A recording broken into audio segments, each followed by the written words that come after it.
Horse racing betting tips. Today I'm joined with Joe Norris, who provides daily horse racing predictions. And I want to try and dig a little bit deeper into it. Obviously, we've now launched the podcast series of UK Sports Betting Tips podcast. And I want to now ask you the question to Joe Norris. What are the most important factors, in your opinion, when you're looking to choose the horses? Now, obviously, it's not an easy question because there are so many factors. Like we talk about it a lot, how many different factors there are. So we're going top four, you said. Top four. Well, let's Or, start naming quite a few of the different factors, and then at the end you can name in order your one, two, three, four. okay, so I mean, we'd have to start with horse's form. So how the horse has been running, recent starts. You got to look at the class of the horse, what grade it's been running at. Um, how the race could pan out. So the pace of the race, who's going to go forward, is your horse going to lead, is that going to suit, is it going to be held up? If there's a lot of pace, it's going to come late. That's definitely a big factor. You got trainer and jockey form, which is, some people see that more important than others. I can tell you I do rank it fairly highly because I remember at Cheltenham Nicky Henderson was just completely out of form. It got to the point where he actually was withdrawing his horses from running at the Cheltenham Festival. So if you don't think that's a factor, Nicky Henderson does, because he took his horses out, and I think Nicky Henderson's going to know more about that sort of thing than most punters. So I definitely rank that quite highly. Just on that one, I Yeah, I think that the trainer form is a lot more important than the jockey form. yeah, But also, I quite like looking at the trainer and jockey combination form as well. So specifically, when they book yeah. certain jockeys for certain trainers, you're going, okay.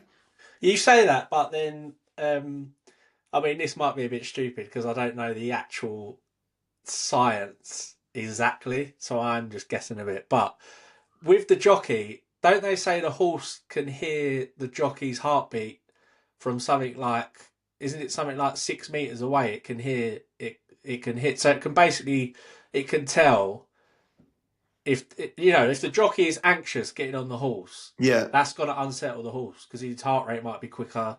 I believe the jockey's a very, very, very important factor. I love who's going to be riding the horse, but jockey form, they could have been riding not the best horses. Do you know what I mean? Recently, Yeah, yeah, that's the factor. But then you or look at, like, I know that we're talking about very rare scenarios, but like the Frankie Seven, yeah, he was just in that zone.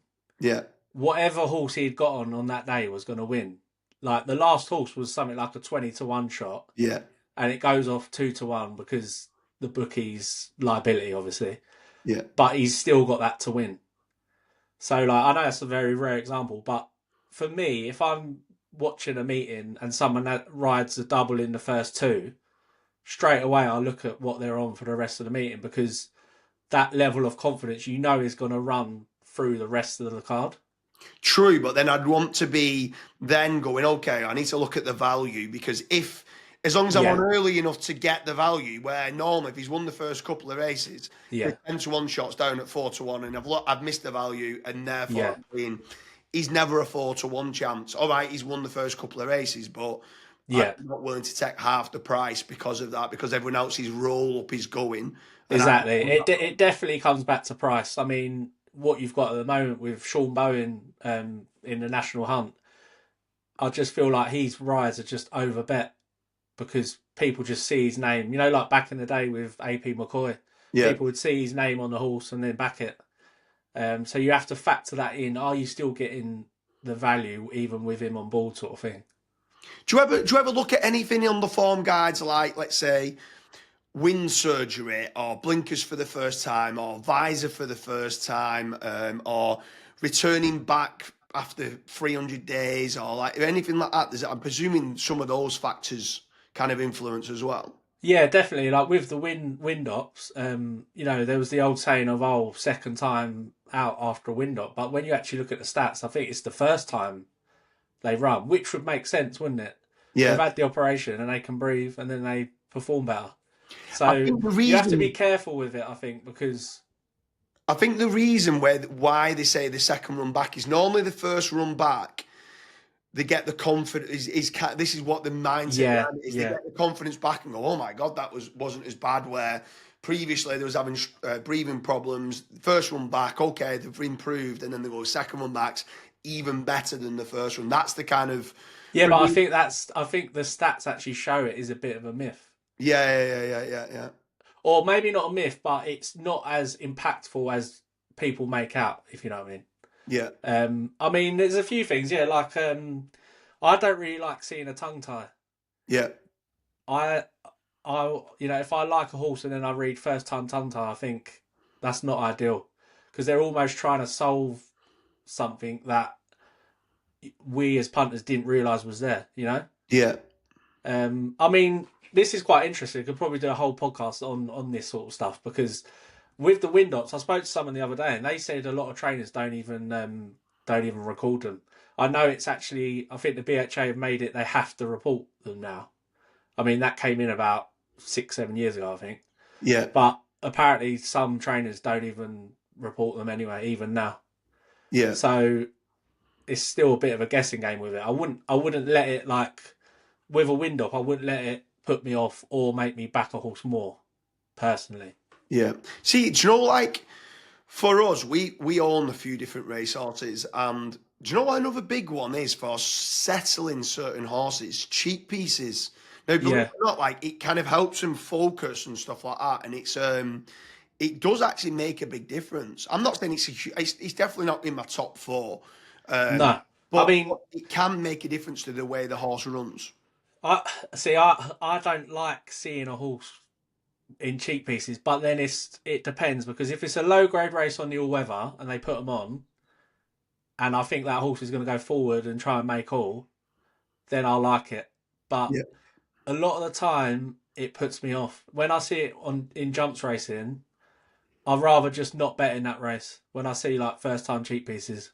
I know some people love it. They love like first time visor. They're going to be sharper. But personally, I feel like that's an ungenuine horse. It's not putting it all in, and it needs the cheek pieces or the visor to put it all in. And I think why am I backing a horse that's not putting it all in? that's true. But the only thing I'd say, the only caveat to this, right, is that's sometimes where you can get value in the betting market because it's Mm. been running absolutely terrible. It's a 33-1 shot.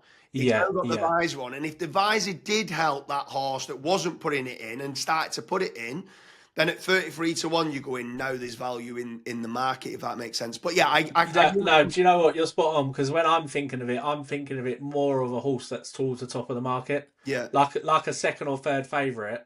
I'm looking at the profile and I like it, and then I see first time cheap pieces, and it's like an alarm in my head. I'm like, do I want to be taking 4-1 about a horse? Like you said, that's obviously a much better way of going about it. If they're 20-1 or more, yeah. and they've reached for them, then yeah, you can take a punt on it. But I think when they're towards the head of the market, I'd sort of try and steer clear of it. I completely agree on that when it's towards the head of the market. But when the outsiders, sometimes I'm trying to find, like, let's say the recent form of the horse, like, is a big factor. Yeah, However, if they're in form, they're going to be towards the head of the market. If you're trying to find someone that is a big price, you almost want them to be out of form, but you're thinking at this time yeah. or back on this course, because I also think horses for courses, back Yeah, on a specific course that they like, okay, I think he's overpriced, now he's worth an each way shout on that. So it's just trying yeah. to find the. We should have mentioned that probably first. Horses for courses, to be fair. Yeah. So let's get back to it. Horse racing tips. Joe Norris provides daily horse racing tips. I now want an order, and I know you're saying it's difficult, but I want to make these podcast episodes difficult for you. I want a 1, 2, 3, 4 in order. And I know it's hard to say, and I know there's a lot of differentiating factors, but what's your 1, 2, 3, 4 in order of what influences you the most when you're doing your horse racing tips? Number one has got to be value Yeah. because whatever factors we're going to mention, I think it all comes back to the price of the horse. Like we've just said about the cheap pieces, it all depends on the price of the horse. If you know, you could have 10 factors, and this horse ticks 9 of them, but then you check the price and it's shocking, heavily odds on. You have to then weigh up: is that price the right price? Am I getting any advantage from that price? So that, I think, without a doubt, and I don't even think that's up for debate. I think value is number one. I 100% agree with you that value in the Yeah, price should be number one. yeah. Number two. Now, this is tough. I would probably just about go with ground conditions because I do think it's absolutely massive. If you've got a horse that's a mud lover and there's been a lot of rain and the ground is perfect, I could back a horse that has been running terrible all season, but then gets his conditions. That would not put me off. So I think ground, I would even have that above track, like you said, horses for courses. Um, so ground number two for me. Yeah, I possibly agree. I do agree. I think it potentially is the second best factor. I think these next ones are all You could have any, yeah. almost equal to each other, like I'd say. But yeah, I think ground's very, very important. Yeah. What's number three? So number three, I mean, I think your number three will be courses. But I'm gonna go with or well, what would you say, pace or run style, or basically how you think the race is going to work out. So who you think is going to go forward? Are you backing a hold up performer? Are you backing a horse that goes forward? I know Johnny Deneen, who does the show with Dave Jennings, Up in the Ante. He always says he hates backing a horse that's held up out the back of the TV because he feels like, almost like when you buy a new car, you lose its value as soon as you drive it off. That's what he's saying. You're backing a horse, you're losing the value in the price because it's held up last. I I disagree with that a bit because if there's a lot of if the race is going to work out right for you, then sometimes it's good to be at the back. If they're going too hard, that's where you want to be. So, but I do get what he's saying. Like, a lot of the times, these jockeys can give them too much to do, and it's one of the most frustrating things to watch. Like, sometimes over jumps, especially, you can see like a mile out that you've got too much ground to make up. Like, the jockey's sitting motionless, and you're just thinking, what are you doing? Get it in the mix, get it competitive before the race is over. Yeah, So for I sure. think that would have to be my number three. I see. For me, I'd go courses, and the only reason I'd say courses is because a good horse can adapt to specific conditions. Now, I get when you're saying it's held up, but I think that being held up, no matter how good you are, if you're held up at the back at Chester, right, and they've kicked around that bend, it's so difficult. Even if you're the best horse in the race, it's so difficult to peg them back. Yeah, but you're backing up my reasoning there, aren't you? By saying how the race is run. If you're held up at Chester, But there's no debate on how the race is run. You have to be towards the front at yeah, yeah, Chester. yeah, Where I think at Cheltenham, depending on how the race is run, whether if you're the best horse in the race, even if it's a slow run race or not, you can then kick for going down the hill, coming towards the lash. You can go for it, or you can So hold you on. you think like the best horse? Oh no, sorry, you're arguing that the track is the key, aren't you? I'm arguing the track is slightly more important. Yeah, I so think I'm almost saying the best horse can still win. no, can't win. You're saying Sorry, can't win. Yeah, can't win. yeah, I'm saying the best horse can if they've got a good jockey on it, no matter how the race is ran, a yeah. good jockey can still make the best horse in the race win the Matt race. Chapman said that before. I remember him saying that. So at that point, you've just then not got to be well. But It's not. then, all right. So what about when they say, "Oh, the jockey nicked it. He nicked it off the Other front. than He that, that's stole it." that's great. That's great from the jockey that has nicked it. But normally they can only nick it when it's a tight turning track. I don't think a horse really goes and nicks it. I think it's bad. As good as it can be a great front running kind of episode from them. I also think the jockeys behind shouldn't have let him kick on so much. Do you know what Yeah, I mean? yeah, So yeah, like, I think there's got to be a bit of a balance both ends. Do you say that's great jockeyship for the one that's won and nicked the race, or is it bad from the others allowing him to kick on so far? yeah, It's one of them yeah. kind of debates, but there's always going to be outliers. And to be fair, mate, like both of these factors are really important. If I'm being honest with you, Well, they actually link into each other exactly because, that. Yeah, yeah. like we're saying, So what is your number four? Is your number four course then? four is really tough. I think because I can't imagine having the top four and not having course in it. So I would have to say it probably would be that. If you Um, couldn't choose course, then what would it be? if it wasn't course, I think it would be trainer form Right. Okay. Yeah. Yeah. because I I know there's a lot of debate over it. Some people say, it each horse is different, isn't it? It depends on the horse. But for me, if a trainer's 0 from 20, Yeah. I'm thinking they're having a real quiet spell. Plus, there could be something wrong, let's say, infections or something like that, and they're Yeah, not even realising. It's only now they start realising. So, I think yeah, trainer form is when sometimes when you get an odds-on shot and the trainer's not in good form, I'm thinking to myself, "Head on a minute, there could be a bad batch of A here or something like that where they've got some yeah. infections in the actual thing and But scoping badly and stuff." that's it. Again, it all links into different factors, doesn't it? Because Yeah. I was watching Plumpton the other day, and Nick Gifford had a winner, and he'd had something like 6 winners from his last 12 or something. And he got interviewed and by I think it was Luke Harvey, and he said like, "What are you doing different with your horses?"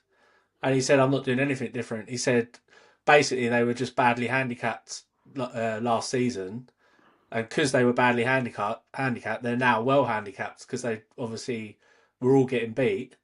So like a lot of the factors link back in, don't they? To but that's why I think trainer form is important because it has a lot of the other factors linking to it. And like we said, we've seen it at Cheltenham with Nicky Henderson having no winners and actually withdrawing his horses from the race. So I mean, that tells you it is definitely a significant thing. Yeah, for sure. So, everyone who's watching this, I hope you like the episode. If you want to hear more episodes like this, make certain you go over to UK Sports Betting Tips podcast. It's been kind of broadcasted on Spotify, Amazon Music, Apple Podcasts, on SoundCloud, or you can watch it the video format on YouTube as well. If you want more daily horse racing tips from Joe Norris, you can go over to joenorristips.co.uk, or he's very active on Twitter as well. So I hope you like the episode of how Joe Norris, what influences him the most when he's doing his horse racing predictions.